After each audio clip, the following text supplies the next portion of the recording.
اب جو معاملات حالات چل رہے ہیں، اب ایک ہی بات ہو رہی ہے کہ چیزیں آسان ہو رہی ہیں اس وقت حکومتی جماعتوں کے لیے، حکومتی اتحاد کے لیے، اور جو کہا جا رہا تھا کہ شاید کو بہت زیادہ ایک جماعت کی بڑی پذیرائی ہے اور اس کے ووٹ، اور وہ بار بار الیکشن کی بات کر رہے تھے۔ اب معاملات الیکشن کی جانب جاتے نظر آ رہے ہیں، کیونکہ 2 صوبائی اسمبلیوں کے تو الیکشن شاید آئین کی روح کے ساتھ ہونے تھے، نہیں ہونے تھے، لیکن اب عام انتخابات ہوتے ہوئے نظر آئیں گے۔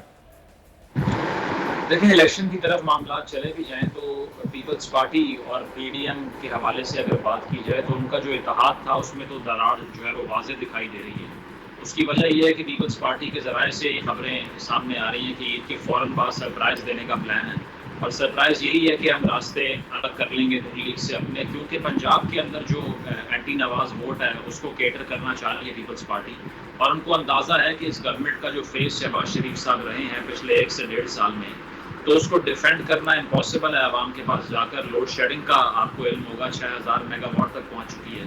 10 گھنٹے کی لوڈ شیڈنگ ہو رہی ہے، تو ساتھ ساتھ ایک مہنگائی کا مسئلہ، اور دوسرا یہ اس ساری صورتحال میں پیپلز پارٹی جو ہے وہ سیف کھیلنا چاہتی ہے، اور پی ڈی ایم کو اب یہ ڈیسائیڈ یہ کرنا ہے کہ کتنی دیر تک اس اتحاد کو آگے بڑھا سکتے ہیں۔ جو بیانات ہیں وہ بھی آپ کے سامنے، ندیم افضل چند صاحب نے جو بیان دیا، فیصل کریم کنڈی صاحب نے جو بیان دیا، اور طارق فضل چودھری نے جو بیان دیا، وہ سب یہ اس بات کی عکاسی کرتے ہیں کہ یہ پارٹنرشپ جو ہے یہ دیر تک چلنے والی نہیں ہے۔ اور جہاں تک بات ہے جو استحکام پاکستان پارٹی کے حوالے سے جو آپ نے انٹرو میں کہی، تو ان کا مستقبل دکھائی یہ دے رہا ہے کہ نون لیگ کے ساتھ ہونے والا ہے، کیونکہ اب بھی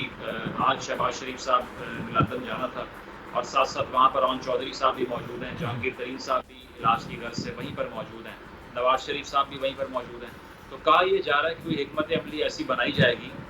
کہ سیٹ ایڈجسٹمنٹ کی جائے، اور ساتھ ساتھ یہ جو نئی پارٹی بنی ہے یہ کنگ میکر پارٹی بھی ہو سکتی ہے، کیونکہ اگر یہ 30 سے 35 سیٹوں پہ فوکس کرتے ہیں تو اس سے پنجاب پالیٹکس تبدیل ہو سکتی ہے بیسکلی۔ تو پیپلز پارٹی کو بھی یہ گلا تھا کہ یہ جو نئی جماعت بنائی گئی ہے اس میں جو الیکٹیبلز موجود ہیں یہ دراصل پیپلز پارٹی سے جانے والے لوگ تھے، ان کی اکثریت، تو ان کو ہماری جماعت میں واپس آنا چاہیے تھا، لیکن ہوا نہیں اس طرح سے، اور ایک نیا بن گیا۔ تو اب دیکھنا یہی ہے کہ الیکشن جس طرح سے آپ نے بھی کہا کہ اکتوبر کی اگر تاریخ ہم دیکھ رہے ہیں کہ سامنے آ رہی ہے، اور اکتوبر میں یہ انتخابات کا انعقاد اگر ہوتا ہے، تو اس صورتحال میں بیسک جو پنجاب کے اندر گیم ہے اسی کو پریڈکٹ کرنا کافی مشکل ہے، کیونکہ وہ استحکام پاکستان، مجھے کہا جا رہا ہے کہ جی عام پبلک جو ہے وہ پی ٹی آئی کے ساتھ ہوگی، اس کا ووٹر ہوگا، اس ووٹر اور ان لوگوں کے اندر بھی وہ تبدیلی ہو کہ یہ میچورٹی کہ سیاسی طور پر کون میچور ہے، کدھر فیصلہ ہونا چاہیے، یا پھر وہاں پر صورتحال ویسی ہی نظر آ رہی ہے جیسی آج سے 2-4 مہینے پہلے تھی؟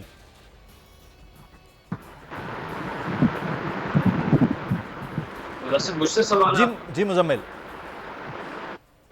آپ پلیز ریپیٹ کر دیں، میں نے پورا سوال نہیں سنا۔ میں یہ جاننا چاہ رہا تھا، وہ جو عوامی ایک رد عمل کی بات کی جا رہی ہوتی، پی ٹی آئی کہتی جی ووٹر تو پھر بھی پی ٹی آئی کا ہی ہے، اس کے چیئرمین کا ہی ہے، تو وہ ووٹر جو ہے وہ اب متحرک ہوگا اگلے آنے والے الیکشن میں اگر کوئی اور پارٹی کو لیڈ کرتا ہے یا چینج ہوتا ہے پی ٹی آئی کے طریقہ کار میں، یا وہی سینٹیمنٹ جو ہے وہ پہلے تھا وہی برقرار رہے گا ووٹر؟ اسد عمر صاحب کا بھی اس پہ موقف جو ہے میں اس سے کے علاوہ کوئی اور لیڈ کرتا ہے تو obviously وہ ہم اسپرٹ نہیں دیکھیں گے ووٹر کے اندر، کیونکہ پارٹیاں پاکستان کے اندر آپ کو پتہ ہے شخصیات کے گرد گھومتی ہیں، یہاں پر نظریات کی سیاست نہیں ہوتی، نہ ہی party altogether democratic institution بنتی ہے، وہ صرف ایک شخصیت کے آنے اور جانے پہ ڈیپینڈ کرتی ہے۔ جیسے نواز شریف صاحب گئے ہیں، افتخار صاحب ابھی بات کر رہے تھے کہ ان کی واپسی پہ دار و مدار ہے اس چیز کا، جو کہ نہیں ہونا چاہیے، لیکن یہاں پر صرف پرسنالٹی سینٹرک پالیٹکس ہوتی ہے، تو فرق تو بہت پڑے گا اگر چیئرمین تحریک انصاف میدان میں نہیں ہوتے، اور اگر شاہ محمود صاحب یا کوئی اور لیڈ کرتا ہے تو اس سے ووٹ بینک میں اچھا خاصا فرق آئے گا۔ لیکن باقی پارٹیز بھی یہی کوشش کر رہی ہیں، فواد چودھری صاحب کے بھی جو بیانات تھے شروع میں وہ یہی تھے کہ ہم پیپلز پارٹی یا نون لیگ کا حصہ نہیں بنیں گے، کیونکہ وہ جانتے ہیں، انہیں علم ہے کہ ہم نے 10-15 سال کا یہ بیانیہ تشکیل دیا ہے کہ باقی ساری پارٹیوں کے ساتھ الحاق نہیں ہو سکتا، اور 30 سال انہوں نے پالیٹکس کی ہے، پاکستان کو نقصان پہنچایا ہے، تو اسی لیے وہ اس ووٹر کو ٹریپ کرنے کی کوشش کریں گے، جو کہ تحریک انصاف نے جس ووٹر کو ذہن سازی کے ذریعے بڑا ایکٹیو رکھا پچھلے 5-10 سال میں ہم نے دیکھا ہے، تو ہر کوئی اس ووٹ کو کیپچر کرنے کی پالیٹکس کرے گا۔ پیپلز پارٹی کا بیانیہ بھی یہی ہے، اور اسٹریٹجی بھی یہی ہے کہ اپر پنجاب کے اندر جو اینٹی نواز سینٹیمنٹ ہے اس کو کیش کر کے ووٹ حاصل کیا جائے، کیونکہ وہ سینٹیمنٹ اب بھی وہاں پر برقرار ہے اور اس کا کریڈٹ جو ہے وہ تحریک انصاف کو جاتا رہا ہے. تو اب اگر اس ووٹ کو یہ کیپچر کرنے کی کوشش کریں in the absence of chairman PTI تو پھر شاید کچھ نہ کچھ ووٹ بینک بڑھے. لیکن مجھے لگتا ہے کہ سب سے بڑا سوال جو ہے وہ پارٹیز کے ووٹ پہ نہیں، ٹرن آؤٹ پر ہے. اور میں یہ دیکھ رہا ہوں کہ ٹرن آؤٹ جو ہے کافی کم ہونے والا ہے. اس کی وجہ یہ ہے کہ جب پالیٹکس کے اندر ہیوی ویٹس نہ ہوں، بالفرض نواز شریف صاحب بھی واپس نہیں آ پاتے. ویسے تو ہائی پاور کمیشن تشکیل دیا شہباز شریف صاحب نے، قانونی تمام جو روڈ بلاکس ہیں ان کو دور کرنے کے لیے، نواز شریف کی واپسی راستہ صاف کرنے کے لیے. لیکن اگر وہ بھی نہیں آتے، چیئرمین تحریک انصاف بھی نہیں ہوتے میدان میں، تو اس سے پھر لگتا یہی ہے کہ ٹرن آؤٹ جو ہے وہ کافی کم ہوگا. لوگ اتنا انٹرسٹ نہیں لیں گے سیاسی ایکٹیویٹی میں. اگر آپ کو یہ ویڈیو پسند آئی ہے تو سبسکرائب کیجئے اور بیل آئیکن کو پریس کیجئے.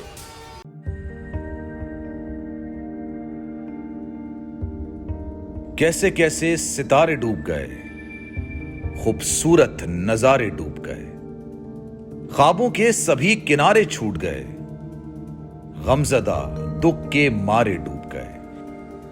کتنی مشکل کا سامنا ہے یہاں، کتنے لوگوں کے پیارے ڈوب گئے. آؤ مل کر کریں مدد سب کی جن کے سارے سہارے ڈوب گئے. آزمائش میں مل کر ایک ہوئے، نفرتوں کے اشارے ڈوب گئے. کتنے پیارے ہمارے ڈوب گئے. قومی سانحے کی صورتحال سے لمحہ بلمحہ بول رکھے گا باخبر. غم کی اس گھڑی میں بول تارکین وطن کے اہل خانہ کے ساتھ کھڑا ہے.